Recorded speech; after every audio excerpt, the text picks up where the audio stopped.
Hello and welcome to PowerUp Podcast episode number 81. This is your host Nathan Shields.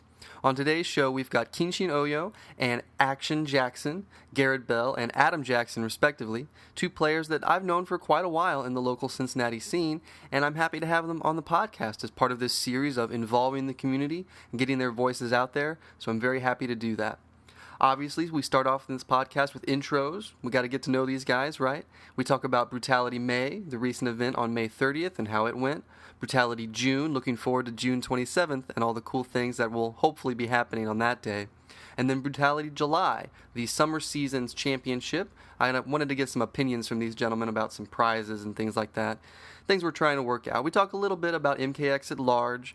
MKLEGEND, who is a local player, a great young man. He's in his teens, and he's just an example of these young guys who come in and trounce us. He was very good in MK9, and he's back for MKX, and he just recently won Brutality May, so he's starting to create that role. The snowball is just going to keep getting bigger unless Action Jackson and Kenshinoyo can figure out how to stop him, so we'll see. There's a lot in this podcast about improvement. Action Jackson specifically talks about the way he plans to improve with his Liu Kang, so that's great. And then we talk at the very end, there's a feature that I'm starting to do now on the podcast called Lightning Fill in the Tier. I'm still, figuring out a little bit, but basically what it is both players, when I say a name for a character, they tell me the tier, and we go through the entire playable roster. So it's pretty fun, a fun way to end the podcast. I hope you all enjoy this episode and enjoy the things that Garrett and Adam have to say. I know I really did. So yeah, look forward to the next episode, 82, coming after June 27th and after Brutality June. Thanks for listening, and we'll catch you later. Alright, well, name's Adam.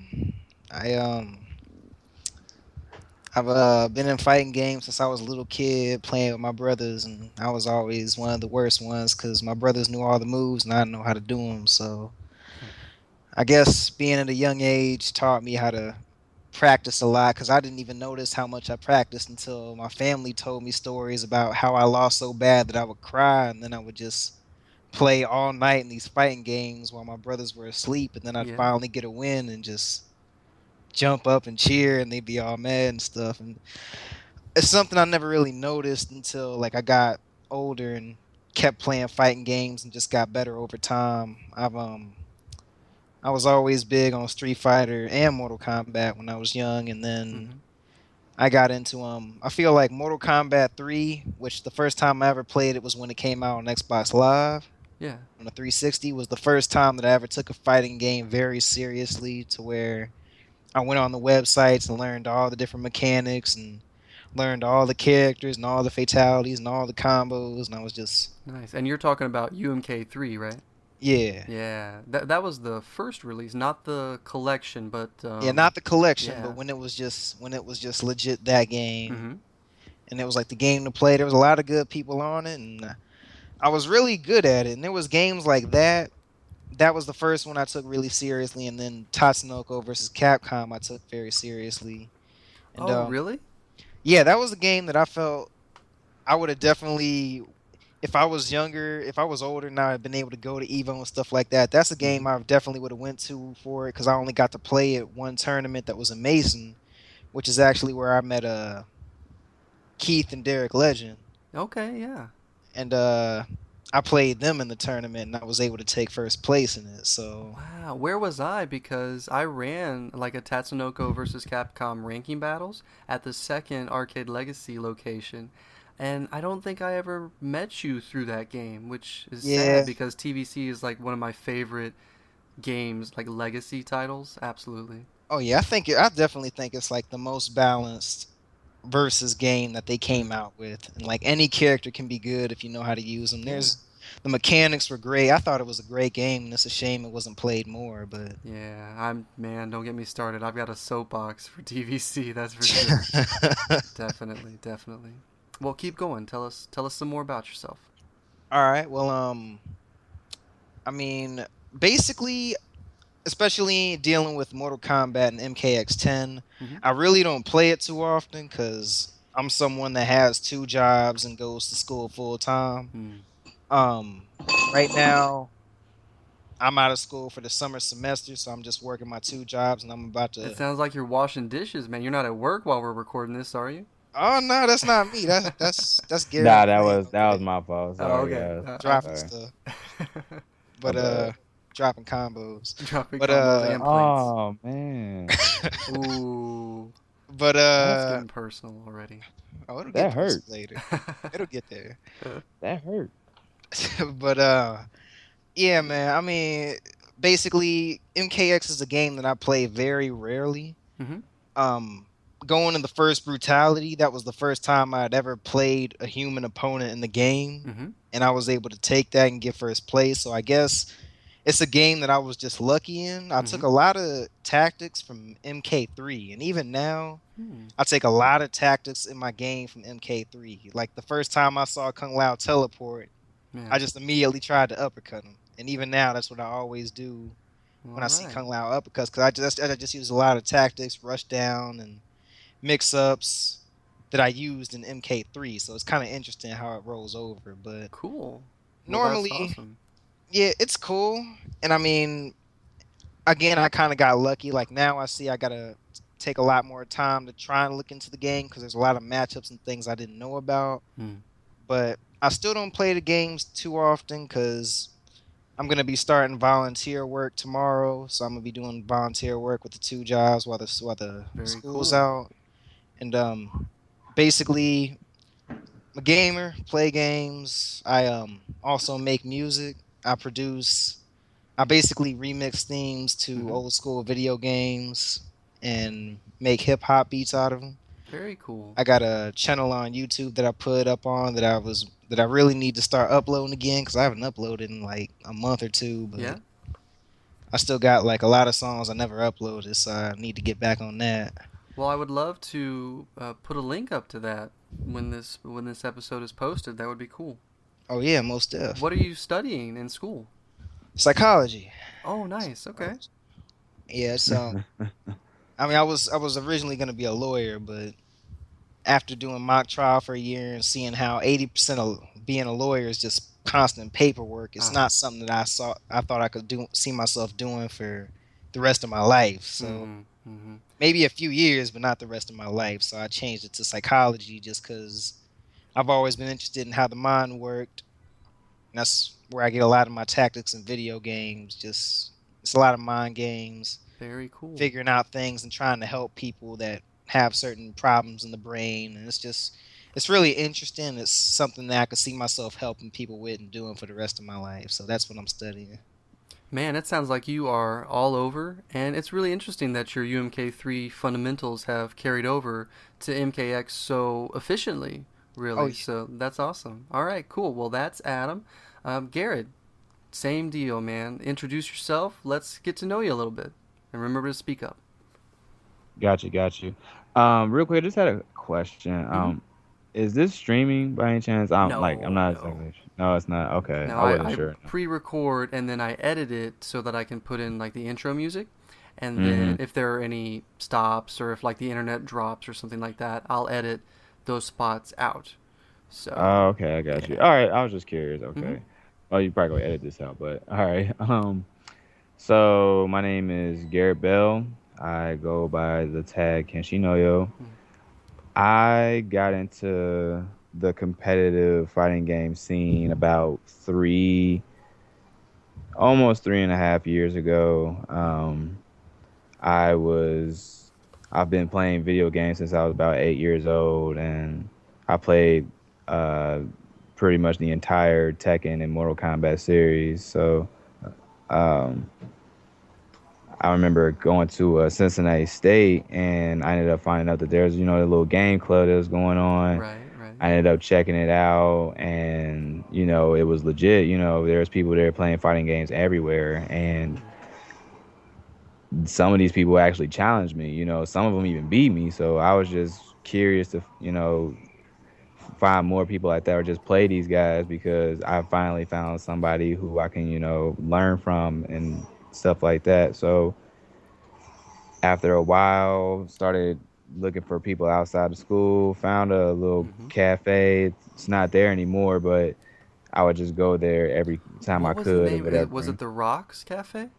Yeah, it Ah, was actually yeah. that one, Rocks Cafe. I remember when Yeah, that was around.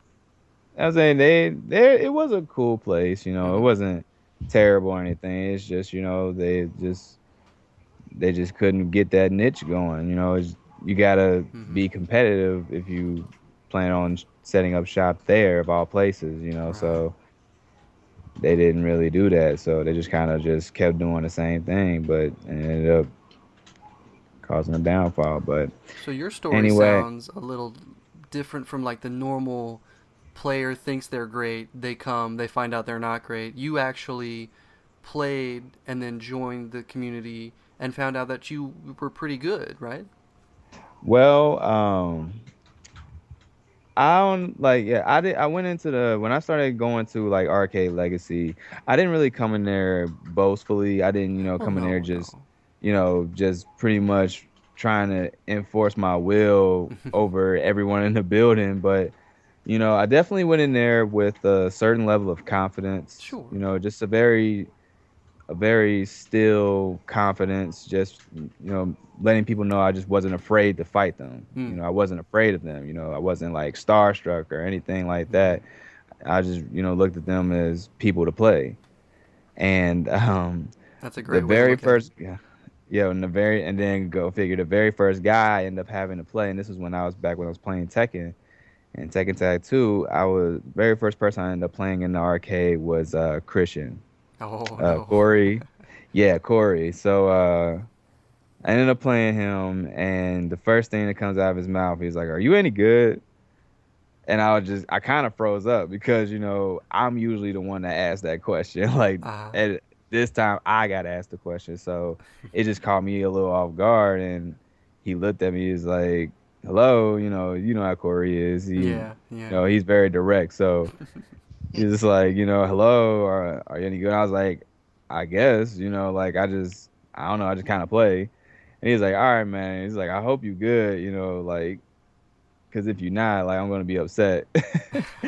And it was so like odd to me that he would say that, and I, Mm-hmm. I never get hit with anything like that before. I never heard anything like that. So I kind of got intimidated after that point. I was like, oh man, like I gotta make sure I don't screw this up, this Right. guy. How did that first Uh, set go? Do you remember? Pretty badly. Mm. It was a slaughter. I pretty much got embarrassed that day, Huh.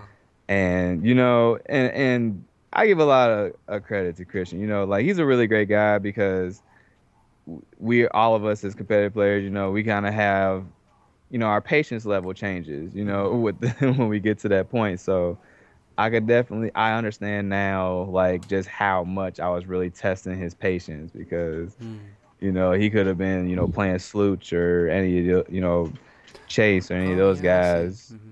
Yeah, but he decided to spend some time with me, and I Mm-hmm. appreciate that. Mm-hmm.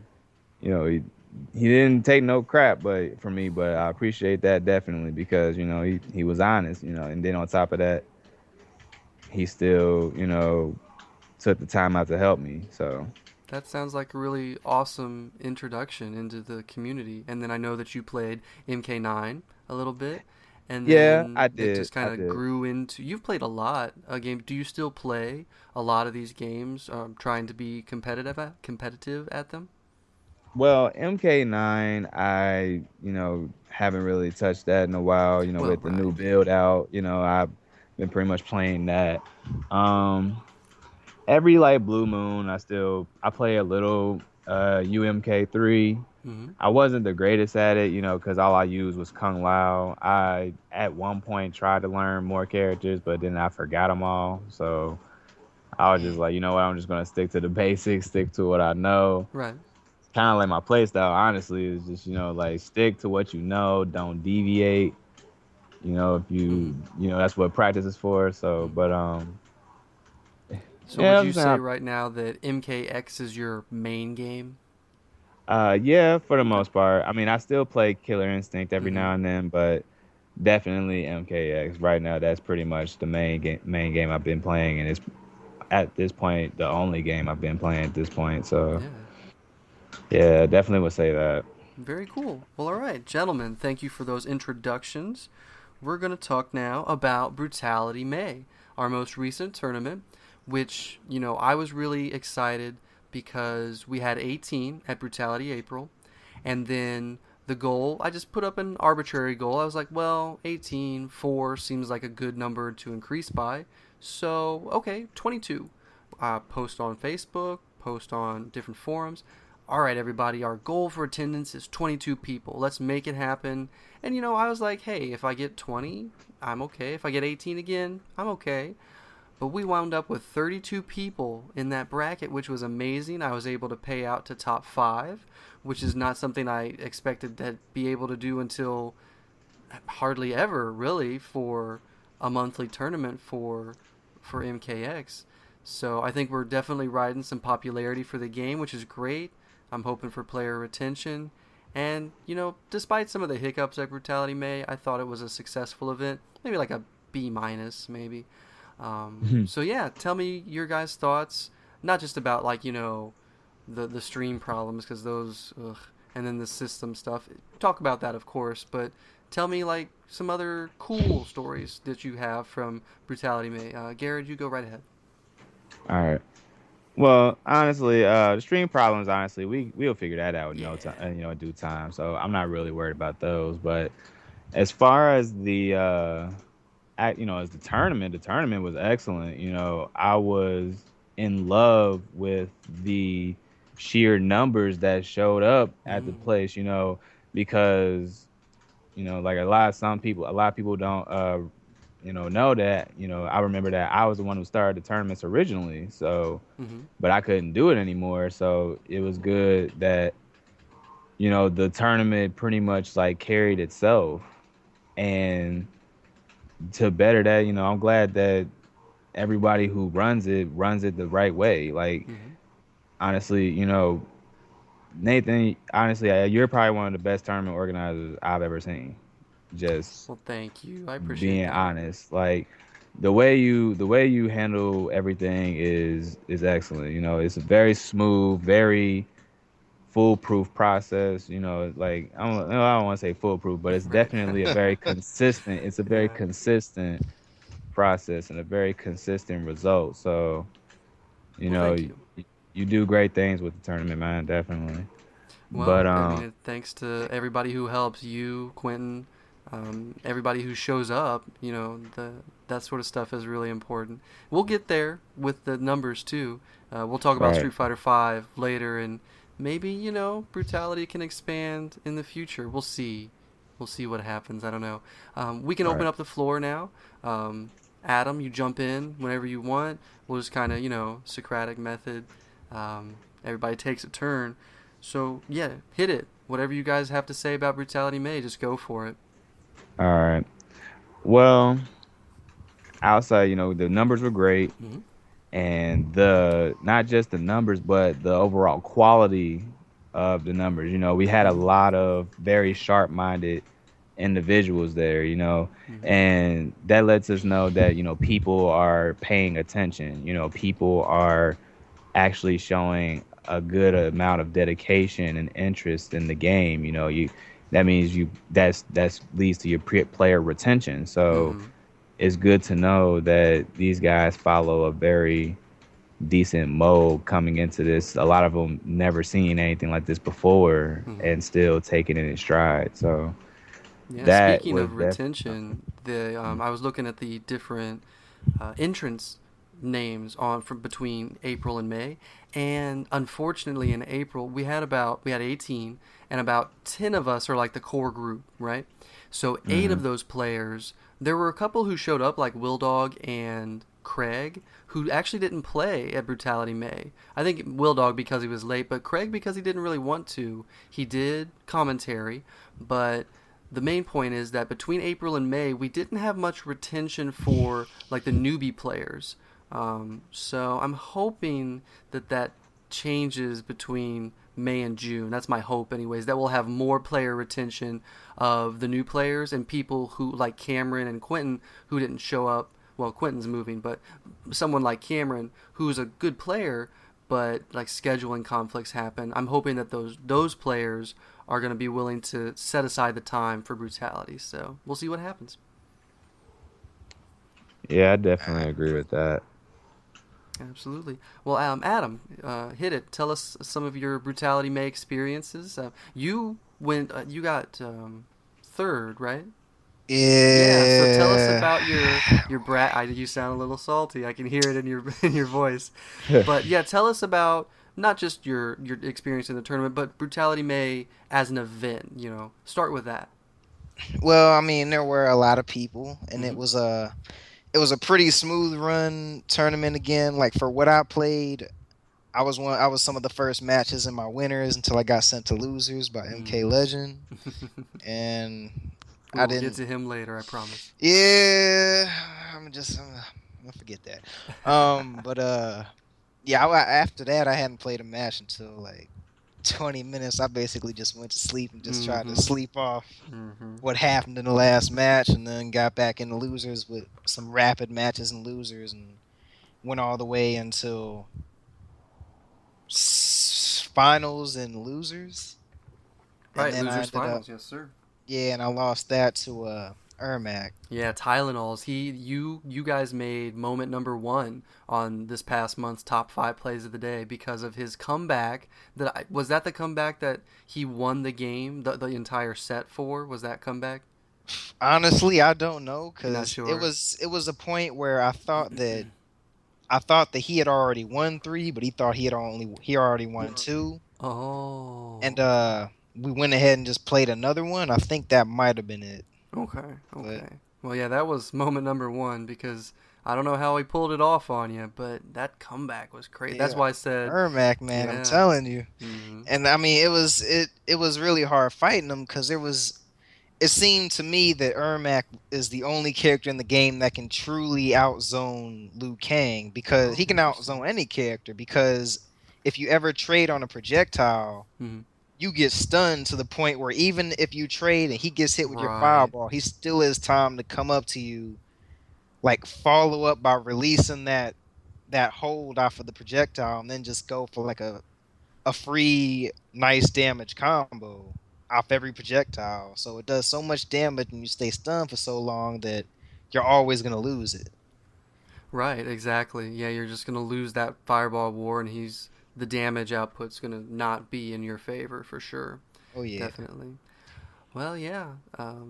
It was tough. It was tough.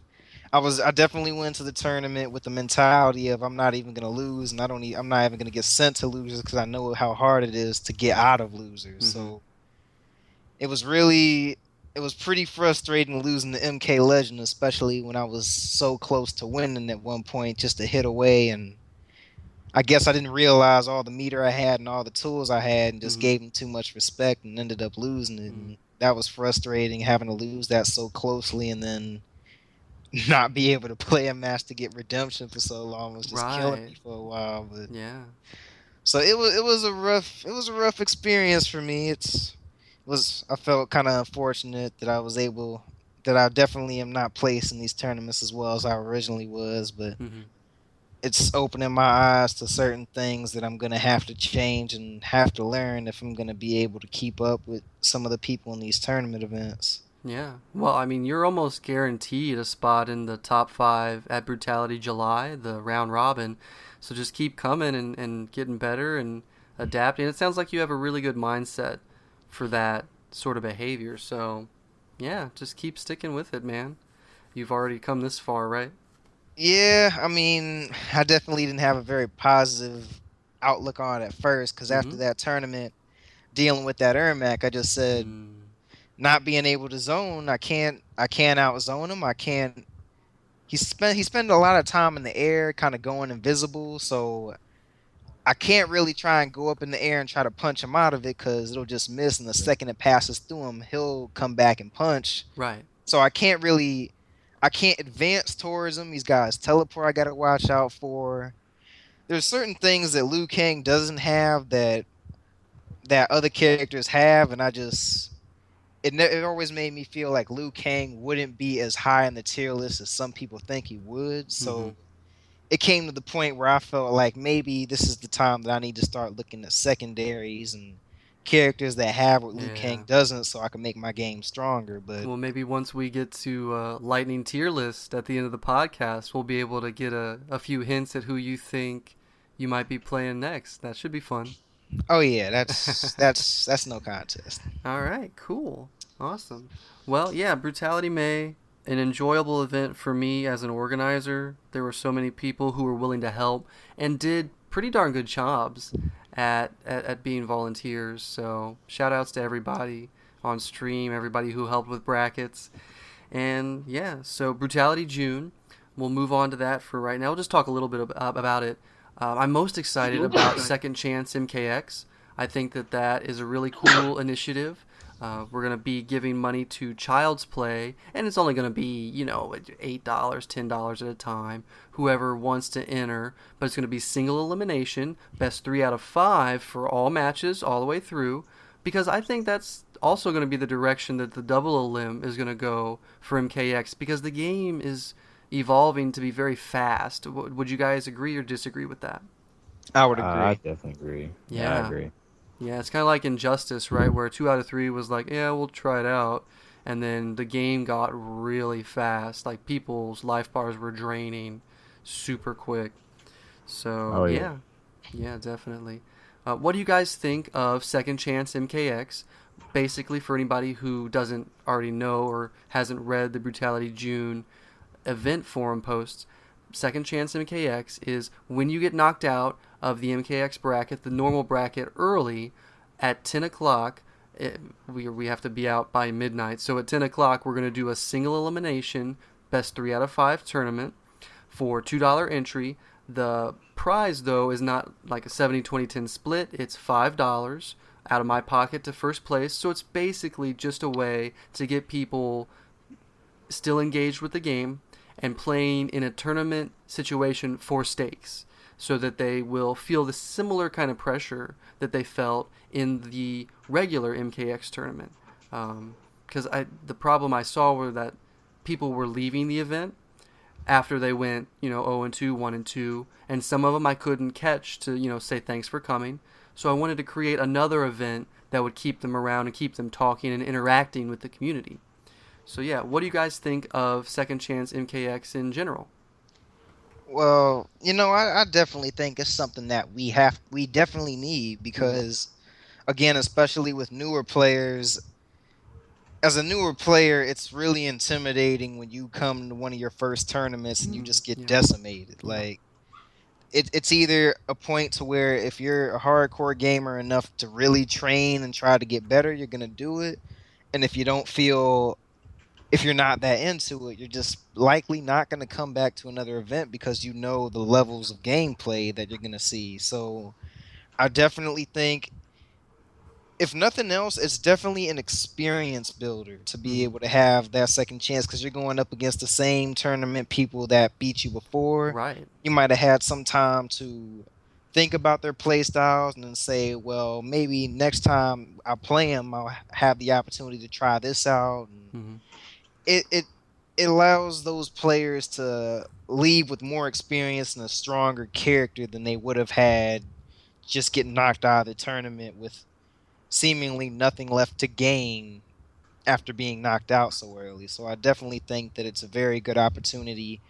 Not really, almost as if the $5 would create more of attention to try and play well than achieve any kind of reward in the end, because it's almost like a sense of redemption for a poor performance or a skill building trait for newer players and for veteran players alike that got knocked out earlier. Sure. And definitely want to exercise better gameplay in a second chance setting. So I definitely think it's something that's very advantageous in both respects to have.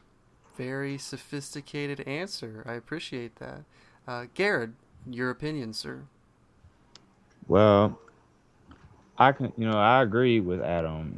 Like, the second chance tournament is a great idea. It definitely gives newer players a chance to develop a little more, and take away a little more from these tournaments and from these experiences than they normally would, in a regular paced tournament. So it's definitely a good outlet for them to, work out those frustrations and definitely learn some new tech along the way.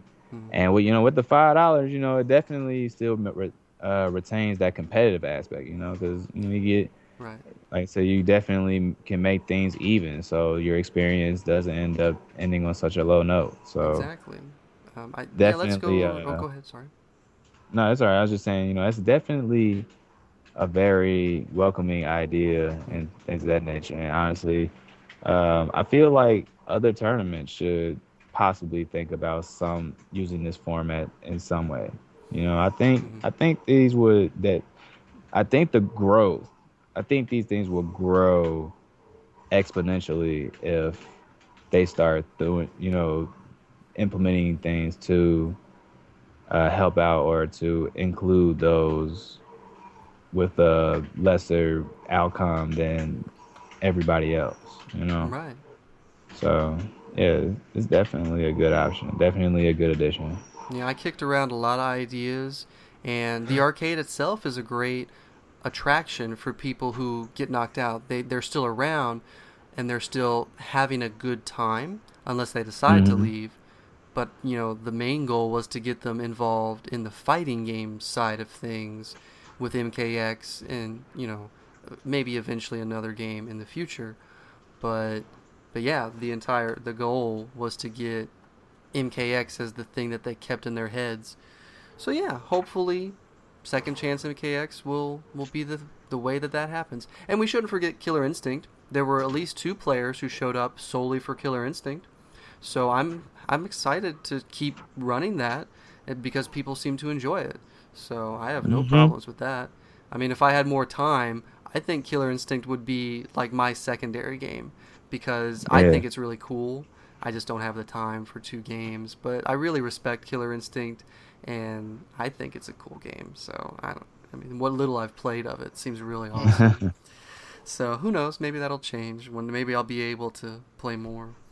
All right, so Brutality June. I wanted to talk to you guys about Brutality July because I didn't get too much feedback in the Brutality Club about it. I want to give some sort of prizes out to the winners of the top 5 round robin, the championship round robin. For anyone who doesn't know, we have 3 events and then 4 total in the season. So this is what I've been kind of talking in my head as summer season. We go April, May, June, and then championship is July. But then the points get reset, and then you've got another 3-point earning tournaments, and then a championship where the points get reset, and so on and so forth, for as long as MKX is able and the players are able. But I want to know what you guys think would be cool prizes for first through third place in the round robin, because it's separate from the tournament, so there's still the opportunity to win from the $5 you use to enter the normal MKX tournament. But yeah, give me your guys' opinions on what you think cool prizes would be. If it's money, that's cool. If it's something else, what ideas do you have? Well, if I had to just brainstorming here, Mm-hmm. since with the tournament being separate, I feel that it should start featuring secondary, uh, secondary merchant things, secondary related to MKX as a whole. Okay. Secondary forms of media is Okay. what I was looking So for. But like toys, swag, like MKX related yeah, swag. Is that like yeah, more the basically, direction you're leaning?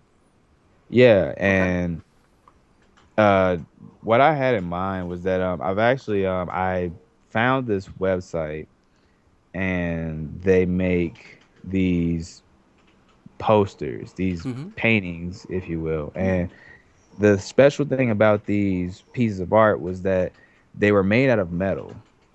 Oh. Like they had these very detailed designs, these very detailed pictures, these Mm-hmm. portraits, Mm-hmm. very detailed portraits in the sheet of metal.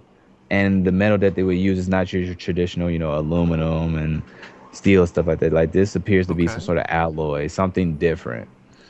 And these things are beautiful. They come in different colors. They have all of these different subjects, and one of the subjects that they advertise is video games.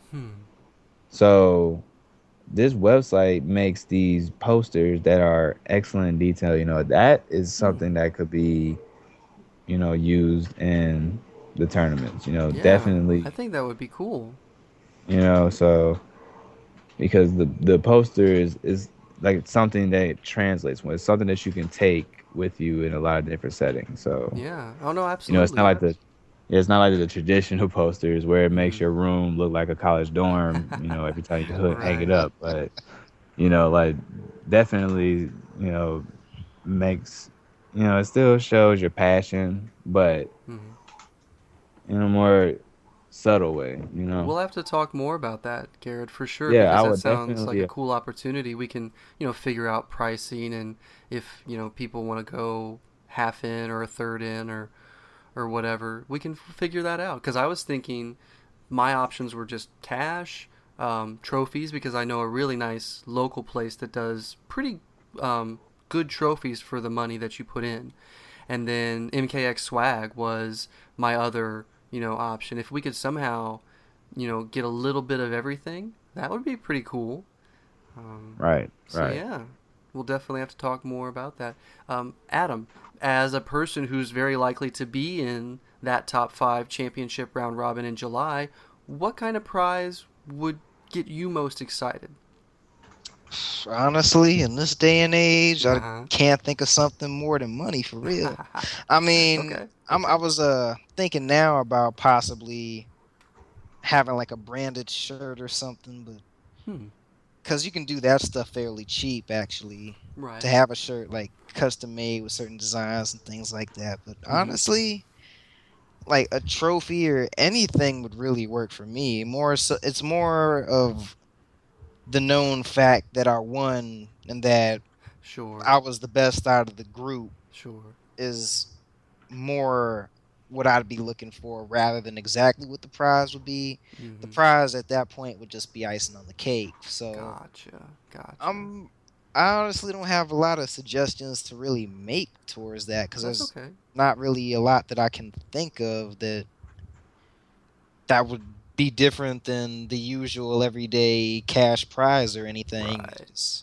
I don't have a lot of ideas. It sounds a little like more just by winning, like you said, that's the thing that you want, and that's your reward, and everything else, like you said, is icing on the cake. Whether it's a trophy or like the metal alloy artwork that Garrett was talking about, or MK swag or whatever.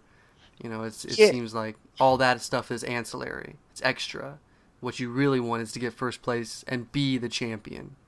Something like that, because you got to understand, being the top 5 is a real big thing in that situation. I agree. Especially if you're on the lower half of that 5, because being in that top 5 means, okay, I'm up with these other guys. I got to do something. You've got something to prove. Exactly. Yeah. And so to have the top 5 in there and be playing against such high competition, it's a real battle to be the best. And if you can place first out of that top 5, that means you're the best out of the group, and it's hard competition. It's something that you have to stay focused for the entire time. So being able to say you're the best of the best is a pretty big deal for something like this to me. So I guess that's why I feel the way I do about it. All right. Well, we are definitely going to figure that out. Those I'm imagining those artworks that you mentioned, Garrett. They just sound so cool. I'm like imagining all the cool different sorts of metal posters I've seen at like malls and stuff like that, and I'm imagining if it was fighting game related, dude, I would be poor because I would have bought them all. Oh man, I'm trying to tell you, man. Very cool. All right, gentlemen, let's open up the floor again. We're going to talk about MKX at large. Is there any topic, just put it out there, about the MKX community at large, anything at all, pet peeves, grinding your gears, good stuff, something that you've read on Test Your Might, you get the idea. So for me, I know that just the dominance of Sonic Fox.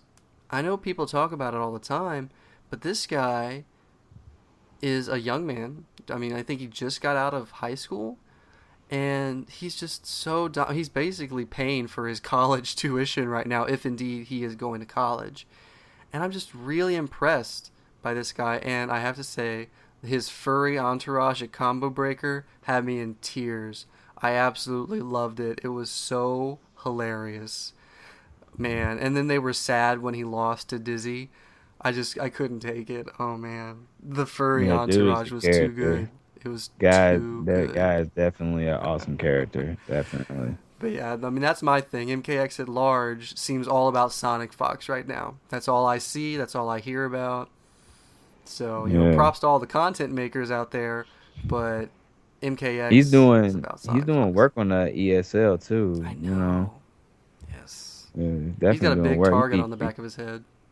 Yeah, like he took out Rio, man. Mm. When I saw him do that, that's when I was like, okay, this guy is a lot bigger than we all realize because Right. Rio is a legend. Like Mm-hmm. that guy, he goes to war with Tom Brady all the time. And like he's one of the few people who could actually claim, hey, I can beat Tom Brady. You know what I mean? So like that alone, the guy is a monster. He's a beast, and he's definitely legit. Now, the thing is, yeah, you might hear about him all the time, but I actually want to talk about this. I don't know if a lot of people are following these guys or not, but if you don't, you need to. Mm-hmm. I want to talk about Yomi. Yes, yes. Yeah, I want to talk about those guys. Those Okay. guys are the hardest working men in show business right now. Those guys are insane. I was watching their AKA series all last night, AKA, what's and that stand for? that's their Atlanta Atlanta Oh. Combat Arena. Yeah, Okay. Atlanta Combat Arena. So AK's behind this, and here's the craziest thing. These guys have a gamer house. Ah, nice. Like a legitimate setup where they invite these guys, these pros, these well-known faces, they invite them into this house Mm-hmm. where they stay there and train Mm-hmm. and build and just play each other all day. Like Man. it's crazy, dude. Like they go to work in there. Like you going that is the hyperbolic time chamber right now, dude. Mm-hmm. Like seriously. Those guys, they're impressive. And one of the things that I think people need to look out for is MIT and DJT. Those two guys are ridiculous.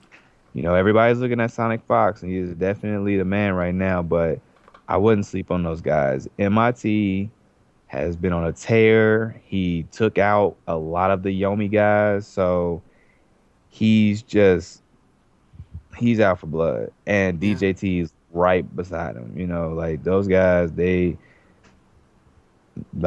you ever watch them play, those guys be trying to kill each other. Like seriously. So I think that's kind of what's sticking out to me right now as far as the Okay. Yeah. games concerned and everything else. Those guys, Michelangelo, Sawface is over there. Um, Zyfox, a lot of these guys. Rio Mm-hmm. was there. So, these guys are definitely they are hungry. Forever King moving from Tennessee down there, like, come on, man. I mean, when I put on my business cards, discover the fighting game lifestyle, what you're describing is it. In its, most distilled, like if there's a spectrum of you're a casual and then like you live the fighting game lifestyle, what you're describing is the fighting game lifestyle. A group of players who make sacrifices in their personal life to have multiple roommates, to buy into this kind of communal system where the point is to be a team and get better at a video game. that is the essence, the most pure form of the fighting game lifestyle, as I understand it. So yeah. Mm-hmm. Yeah, it's teamwork. Like you said, they are a legitimate team, and these guys, they definitely, take sacrifice. They make sacrifices, and those guys, they go to work. Yeah. There's this guy who Facebook, like I saw on Facebook. I'm Facebook friends with him, and this guy is like one of the OGs in the fighting game community. Like Mm-hmm. he's a Texas. He's in Texas right now, but I mean, but he's in Texas right now. But he's originally from Detroit.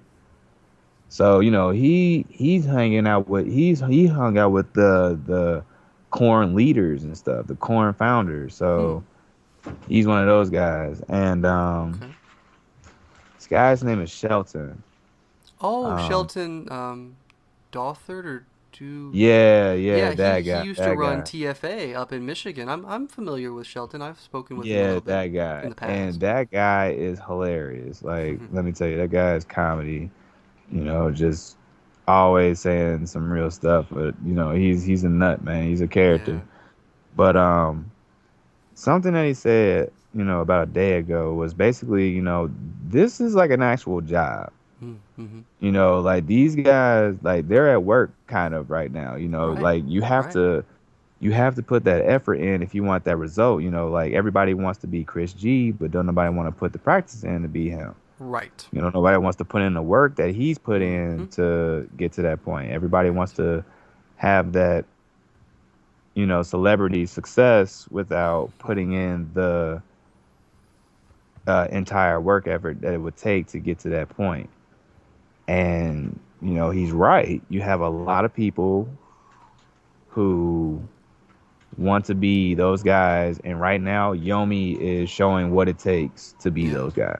Exactly. Exactly. Adam, you're a busy man. I'm a busy man. Have there been anything? Has there been anything that stuck out to you in the MKX community at large? Honestly, no, not at all. I mean, That's okay. I've been basically I had never heard of any of these casts until I went to Combo Breaker because Mm-hmm. I went to that and played MKX. Yeah. And that's the first time I'd heard of Yomi, first time I'd heard of Korn. Mm-hmm. I didn't know anybody in there besides Tom Brady, Justin Wong, and Sonic Fox. That's so interesting. Yeah. Just because I never really watched Twitch, I never really follow a game. Right. It's Right. always been hard for me.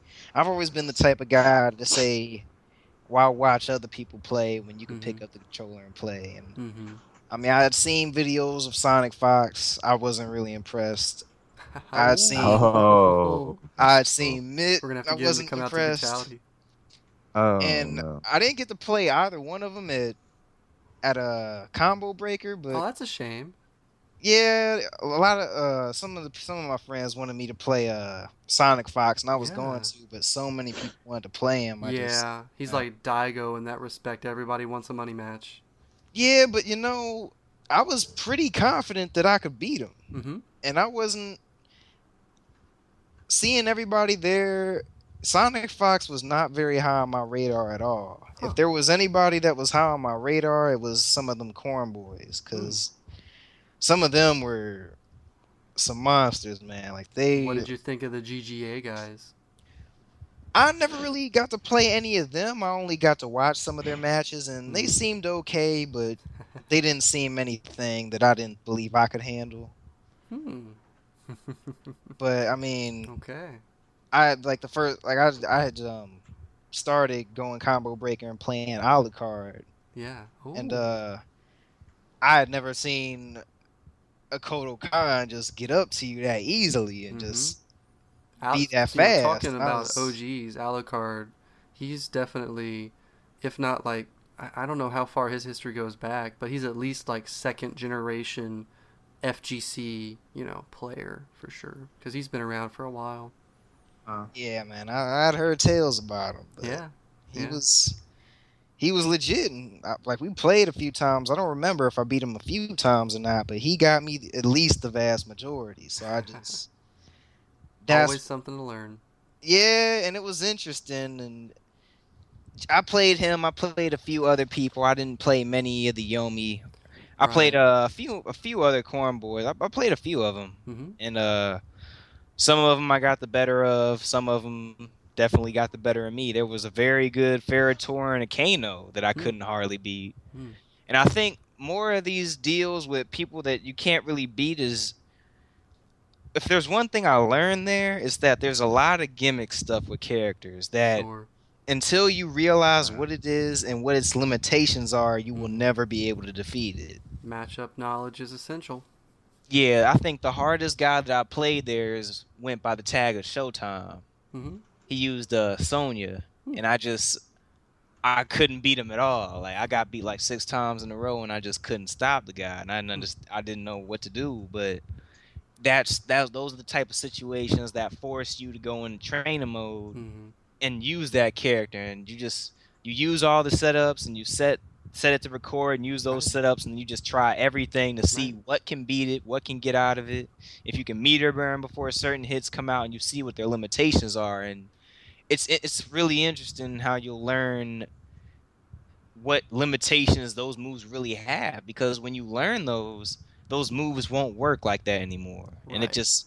it completely throws the other guy's game off. It's just like learning how to counter constant pokes and crouching punches and kicks. Once you learn how to Mm-hmm. counter those, it throws people's games completely off because it's what they've relied on for so long. Right. So Right. I mean, that was a crazy event, but like Sonic, I've never really been concerned with Sonic Fox at all, and I hear about him all the time because he's one of the people that place the highest in these Mm-hmm. events, but I've never really concerned myself ever with Sonic Fox because I'm more concerned about these people like Showtime that I could never beat, and I'm more concerned about getting my own skill level up Oh, I than see what you mean. gawking Okay. at this Yeah. other guy. Mm-hmm. So left Sonic Fox alone. I didn't really care about his gameplay or what he had. I got He's you. definitely a great player.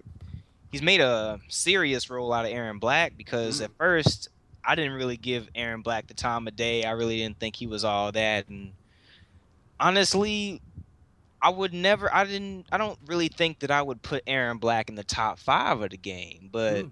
the way that Sonic Fox uses that character is really spectacular, and I really can commend him for using the character that I wouldn't consider to be in the top 5 and being one of the only characters that uses him as well as he does. He makes great use of I think the best thing that he does is he makes great use of every single tool Mm-hmm. that Aaron Black has. He doesn't throw anything out of waste and just not use moves that he can use to his advantage. So Right. I definitely can't take anything away from him, but overall, I never really looked at him or concerned myself with him or most of the really big names and big Right. players because I was more concerned about the smaller players that didn't get that attention that I couldn't beat, and I was more Right. concerned about learning those matchups, learning Mm. the limitations, and learning what I had to do to be able to even compete against those people rather than the big names that everybody knows. Well, that's a perfect segue because we have our own local player, MKLEGEND, who is a great kid, by the way. And he is someone who gives everybody a run for his money. Even when he first stepped foot in the arcade to play MK9, and we all thought we were going to, hand him his lunch and send him back home. And he showed us that, he was here for our lunch money, basically. I'm kind of painting him as a bully. He's the nicest guy, really, he is. And he's when I first, because now he's probably around 16, 17, because when we first met him at the arcade he was around 14, and then after MK9 kind of died off, he didn't come. He didn't like Injustice, so he stuck with his guns, which is pretty cool. But now he's back and he is starting to dominate again. So speaking of local players who you do have to be concerned with, he is definitely the one. So, all right, guys, let's talk about MKLEGEND, and for a little bit, just what you think you're gonna do to try to beat him. Garrett, let's start with you. So wait a minute. That guy's 16. I believe he's only around 16 or 17. Don't quote me, but I do know that when he first came into the arcade to play MK9, which would have been about 2 years ago or a little bit more, he was around 14 years old. Wow, So he's definitely not in his 20s. No way. that is insane. That is You thought he crazy. was older? He looks Yeah, older. Yeah, he does, and he yeah, a carries lot himself. older. He carries himself as a bit of an older gentleman. You know, Yeah. he's Wow. very nice. He's very soft spoken, and he's very congenial. He likes to talk, and he likes to talk about the game in an intelligent way too. So it kind of, you know, all that belies his age. His yeah. So he's around like Sonic Fox age. Sonic Fox is probably like a year and a half or a couple years older. Wow. But yeah, these young prodigies. That's so interesting that you didn't know that. No, I Yeah, I didn't. didn't. Adam, did you know? I didn't. And I guess it Oh, makes wow. sense because, a lot of people talk about younger players like they wouldn't Mm-hmm. be as good. I mean, Mm-hmm. I feel like when I was younger, kind of around 16, maybe even 15 to 18, I was like in my prime for fighting games. And I'd Right. be online just taking out the top guys on the leaderboards.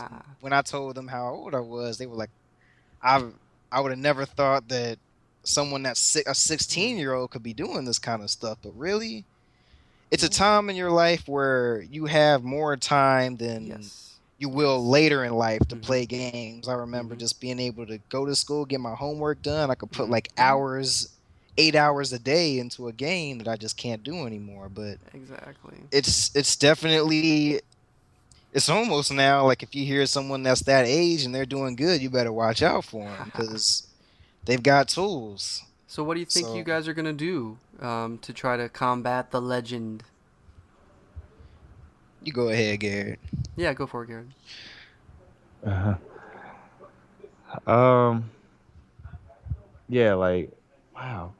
Okay. So yeah, Now MK you're Legend. now you're like, man, this guy has got like 10 more years before he's as old as me, and he's gonna Yeah. be playing fighting games that whole time. Yeah, Fuck my but life, Adam. right? Yeah, but Adam. Right. But Adam is definitely right. These young guys got all the time, Yep. and then to quote, what Quentin said in the last podcast, there is a lot more resources out now and has been for quite some time Mm-hmm. that we all didn't have, you know, Right. in Yeah. earlier generations. But what are we Before gonna you do had now, to, Garrett? What are we gonna do now? Because we've got all the I same don't know. resources. You said you had a Oh, don't plan. say I don't You know, said you man. had a plan. I'm not gonna let this go. You said that you had something for him. Are you still working I on it? don't want to, no, I don't want to like give myself away, like I I've been understand. training I in understand. seclusion for a reason, man. I probably won't even be at the arcade, but Huh. Right. nah, No, I feel it, man. I feel it. yeah, like basically,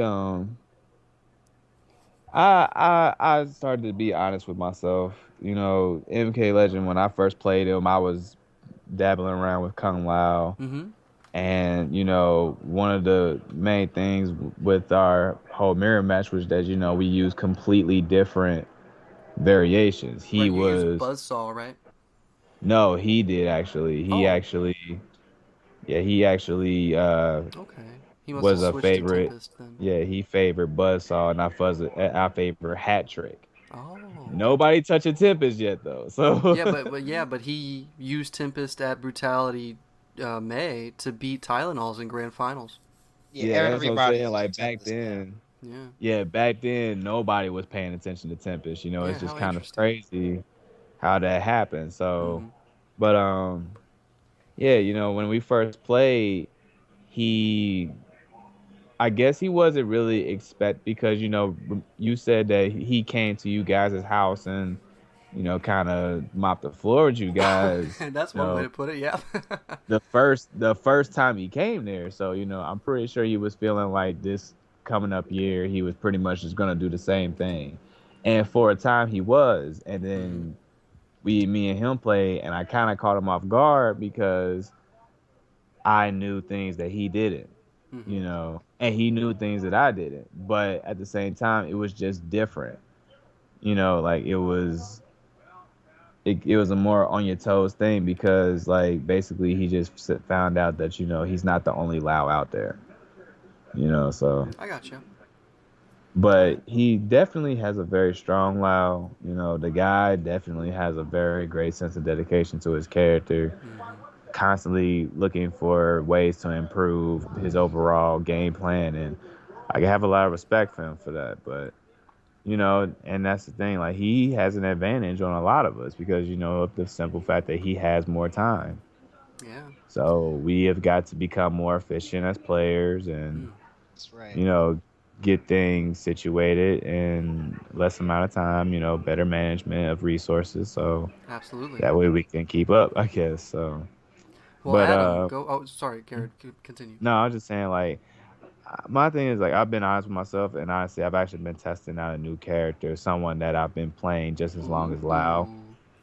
So, like, I literally fell in love with these two characters at the exact same time, and that was Mortal Kombat 2. So.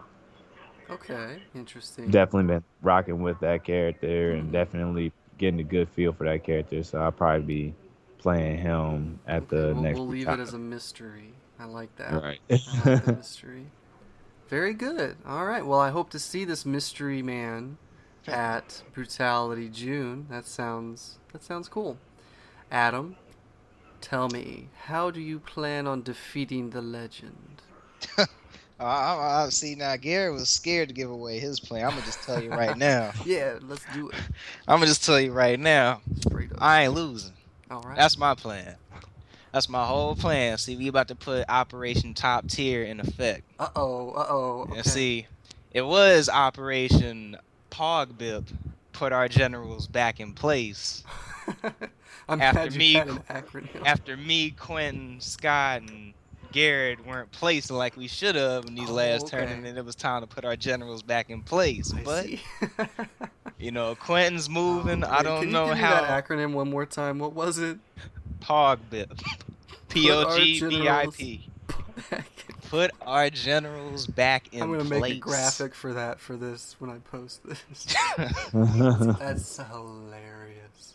Yeah, man. Like I was trying to get with these guys, and I was like, all right, these new kids, we got some new kids coming up and we ain't placing, man. What's going on? We got to do something, man. We got to put our generals back in place. But, I mean, now I'm about to be starting Operation Top Tier. What is Operation Top Tier? Well, it's how I'm about to beat this guy. So, Operation Top Tier is basically what happened after I lost in the last Brutality and got third place. Because I was looking at Liu Kang. I really never thought that Liu Kang was a top tier. I always thought he was a very good character, but I could never say he was like top 5 top tier. I agree. I'm like, all right, I'm sick of losing to Raiden's and Ermacs and Sonya's, who all I'd basically put in the top 5. And I'm looking at these characters making comparisons, like, well, these guys have high starters that they can combo off and do mad damage with no meter. I don't have any high starters. I can only do it off of my 3-string move, and these guys have jump kicks that I can't uppercut them out of, so when they go in the air, there's nothing I can do. They have teleports.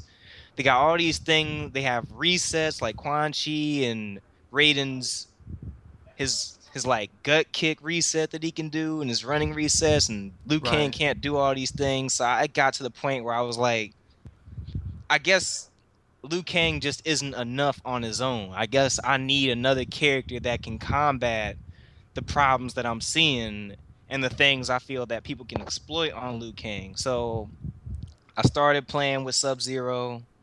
I'd been playing Kotal Kahn for a while. I picked up Jackie, Kenshi. I started playing Aaron Black.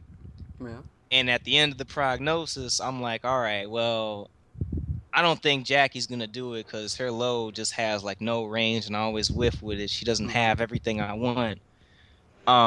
Sub-Zero, I actually used Unbreakable because knowing how many Sub-Zeros in certain characters there are, if I ever use a character that I see used a lot, I at least have to use the other variation. Right, sure. So I used Unbreakable, which can be very good if you throw like little low pokes and then go into the ice shield and get people to bite on it. It's really good, but if people jump a lot and play the way you don't want them to play, you just get destroyed. Okay. And I saw problems in that, so I couldn't use him. Kenshi was going to be my secondary character until I've realized one fatal flaw, which is why I can never use him ever. What's that? Raiden is a counter pick against Kenshi because Raiden's forward 2, his 6-frame string, can counter any special move that Kenshi does on block. Which you need to do some special moves for mix-ups, like his overhead attack, his special move, and like you can't do any kind of special move pressure without getting punished every single time. So it was such a problem, I couldn't do it. So I couldn't use him, and that's what helped me to realize that Liu Kang is the only one. Liu Kang, if Liu Kang is not top tier right now, we have to make him top tier. Okay. Because the thing about Liu Kang is he has tools for every situation. His overhead, all his overhead attacks that just start as an overhead are all hard knockdowns. But he has mix-ups too. He doesn't have the best resets, but technically he can do some reset material. Like basically, none of his moves are just given to you. They're not automatics. They're all manual. You have to work to be able to get those kind of opportunities out of Liu Kang. But he's a character that does have overheads. He has low starters. He has great projectile game, great spacing, a great uppercut that can uppercut a lot of jump kicks and jump attacks. He has answers for everything. And that's why instead of running away from the problem and trying to find other characters that can do what I needed, now it's just about not even getting better with Liu Kang, because I think I'm pretty good with Liu Kang, but it's more so learning certain matchups, learning the limitations to certain tactics and what can get through him, because Liu Kang has to have something that can get through it. So now it's like I'm going to just use Liu Kang in such a way that people are going to think he's top tier. Even though I don't believe that he is like a top 5 S tier character like Raiden or Quan Chi or any of those characters, I gotta make him top tier. So basically, my answer to MKLEGEND is I'm done losing. Okay. I'm going in that tournament and like I'm just coming with everything I have. I'm just gonna perfect my Liu Kang game. I'm gonna perfect my matchups, and honestly, I think the reason I lost last time is I gave him too much respect. I played some Liu Kangs in my time, so I did certain attacks and waited for meter burn wake. Like I'd attacked him off a wake up like 3 times in a row, and I knew his life was getting low and he had like full meter, so I was waiting for a meter burn wake up, and he just never did a lot of things that I gave him too much credit for. I thought that he would have did more things, and he never did them. Like he was kind of hard-headed in the way he played, and I'd expected him to change his style up when he didn't, and I just got caught off guard because I played him too close. So really, I'm going to play him like he's a nobody. I'm not going to give him that respect, and I'm going to just come in with basically like a full rush onslaught, but at the same time being careful and planning my moves. So I think I'm just going to get better with matchups. Get better at, I definitely need to use all the tools Liu Kang has, because I use the vast majority, but I kind of slept on a few. Does that mean that you're going to maybe explore some of his other variations? That definitely does not mean that I'm going to explore more. No, so you're going to stick with its Dragon's Fire, right? I truly believe his Dragon's Fire is his best one. Okay. I mean, I did learn that Duelist does have some really unique combo strings and some things that you can do, but they're really hard to utilize in real combat. And Flame Fist is a very good variation. You can do a lot with Flame Fist, but it doesn't have a lot of moves that were safe before become very unsafe, and it doesn't have the damage output that Dragonfire has. Okay. So I'm still going to get better with Dragonfire, but I'm going to use more of the tools I have. I'm going to use more techniques that I didn't use enough of before, and I'm just going to come with a top tier Liu Kang, I'd like to say. Sounds like a plan, man. Definitely so. Very cool. I can't wait to see it at Brutality June. I'm very excited. That's going to be cool. Oh yeah. Well, all right, gentlemen. We have now reached the time in our podcast where it is lightning fill in a tier. I guess I'll call it that, coin a phrase. Lightning fill in a tier. So what we're going to do is I have a list of all the currently playable characters, so no Trimmer, no Predator, but I have all the playable characters in a list. I'm going to go down in pretty much a random order, and you just tell me, we'll do it this way. We can say S tier, A tier, B tier, or C tier. So 4 different tiers. If you feel like you'd like to add like a plus or a minus, I understand. But try to keep it to those 4 different letters. S, A, B, and C. And so we'll go through. And I wish I had like theme music for this, but maybe I'll add that one day. Anyways. So, I wonder if I could do that. Oh, I'll figure it out for next podcast. Okay, now I'm excited. Like, what? Theme music? Okay. So, Garrett, we're going to do your tier list first. Do you feel prepared for this endeavor? Well, prepared I'm ever going to be. So okay, very good. All right. I kind of talked it up. It's probably going to be over in like 50 seconds. And oh, well. Yeah. Anyways, all right. So, here we go. Garrett, tell me what tier you think Raiden is. S tier. S tier. Shinnok. S tier. You think Shinnok's S tier? Oh, I'm sorry. I had to reiterate myself. Shinnok, C plus tier. C plus. Okay. Aaron Black. A minus. A minus. minus. Okay. Goro. B minus. B minus. Ferrator. B plus. B plus. Devora. A minus. A minus. Cassie Cage. A. A. Ermac. A plus. A plus. Jackie Briggs. B plus. B plus. Okay. Kano. B minus. B minus. Jax. A minus. A minus. Johnny Cage.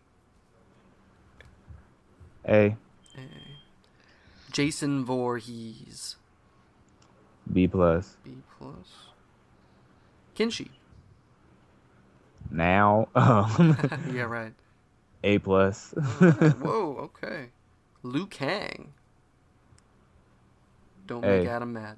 No. Be honest, man. Be honest. I say A, okay. Kung Lao. A. A minus. Kitana. Well, A minus? Yeah. Okay, A minus. Kitana. B minus. B minus. Kotal Khan. B. B. Kung Jin. B plus. B plus. Interesting selection. All right. Scorpion. A plus. A plus. Reptile. B. B. Quan Chi. S. S. Melina. B minus. B minus. Tanya.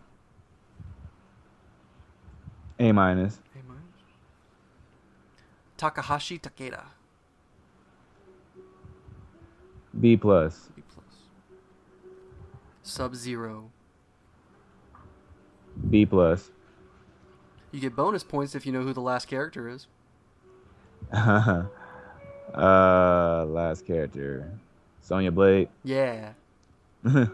What's her tier? What do you think?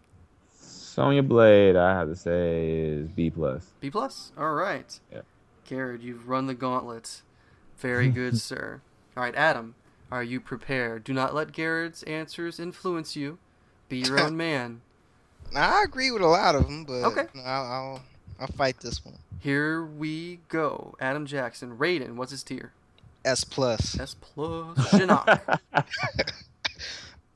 Shinnok B minus. B minus. Aaron Black. A minus. Minus. Goro. B. B. Ferrator. B. Devora. B plus. Cassie Cage. A minus. A minus. Ermac. A plus. A plus. Jackie Briggs. B. Kano. B. Jax. A plus. J-O. Oh, Johnny Cage. B plus. B plus. Jason Voorhees. B plus. Kenshi. B. B. Liu Kang. What's your boy? I'd say A. A. Okay. Kung Lao. A. Kitana. B minus. Kotal Khan. B plus. Okay. Kung Jin. B plus. Scorpion. S. Ooh. Reptile. B. Quan Chi. S. Melina. B minus. Tanya. Unknown. Never Oh, played her yet. Not sure? Okay. Yeah, I've never even seen her yet, really. So Okay, alright, fair enough. Takahashi Takeda. B plus. Sub-Zero. B plus. Okay, and then Sonya Blade. I was gonna say S for real. I'll say A. I'll say A. Just solid A. Alright, gentlemen, these lists, they're fairly different. There are a couple notable differences. For example, Adams has no C tier characters. Garrett, you have one, which is my character, Shinnok. Sorry, man. Oh, Sorry. my life. Don't, man. I told the other podcast, guests, I just wanted to play a character that I liked. No, Why keep is doing it- that, man. Make them top tier. I'll try my Yeah, best. that's saying that definitely. Because remember what they were saying about Kodokan, dude. Yeah, it's true. And, Shinnok got a couple buffs, so now he has kind of sort of a 50-50 mix-up, even though it's unsafe. So, but, I mean, that's what a lot of them are, so the risks we take. Let's see here, any other interesting differences? The S-tier characters, they were almost the same. Raiden, Scorpion was the only other S-tier character on Adam's list that was not on Garrett's. And then the other S-tier character for both of you was Quan Chi. So, very interesting list. Gentlemen, thank you for playing Lightning Fill in the Tier. Appreciate it. Now, let's head on out of this podcast on a good note. We'll do our final thoughts, final words. I leave this up to you guys. Let's see here. We'll have Garrett, you can go first because Adam just did his tier. So leave us with something inspirational or whatever you think final words should be. Well, speaking to all of the new competitors that may be listening to this, I've been seeing a lot of new faces. These are the most new faces I've actually seen, period, since I first started coming to the arcade, first started being in the competitive scene. To all new competitors, the biggest thing to do is just to keep practicing. Yeah. Like, the work ethic, you got your hype moments and reactions does play a part of it, but work ethic is definitely one of the biggest facets of this whole ordeal. You definitely have to want to work at it. So as long as you're willing to work hard, Adam, he works hard at this stuff. You do. Everybody in our community does. So, for those who really want to take it somewhere and really want to get to a certain point, just work for it. It'll come to you. Very cool. Excellent last words. All right, Adam, go for it. Give us some final words, final thoughts you'd like to end the podcast on. Man, if there's one final thought that I would end this podcast on, it's just to all the new people and to the people that are having trouble finding a character they really want to use a character that speaks to you and use the character you want to play. I know for Nathan, it definitely is Shinnok, it seems. At least until Baraka gets, released. Hopefully. I can only hope. Well, it's nice to see somebody still cares about Baraka. Yeah. But definitely use a character that speaks to you. For me, it's like there's no one else it could be besides Liu Kang. Just from past games and from my play style, everything fits Liu Kang. But like characters like Kano before what I saw at Combo Breaker, I would have easily put him at a C.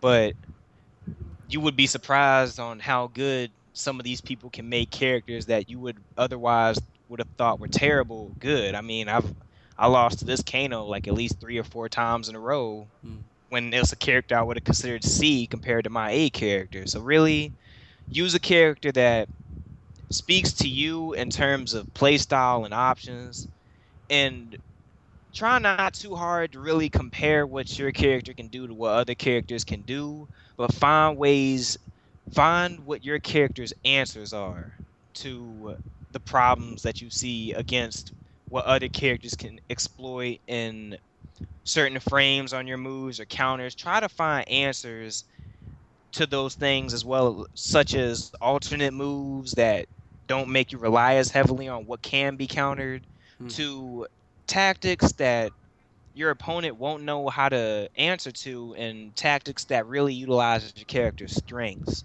Just make your own character your own. Don't go to Raiden and Scorpion, because there's a lot of them.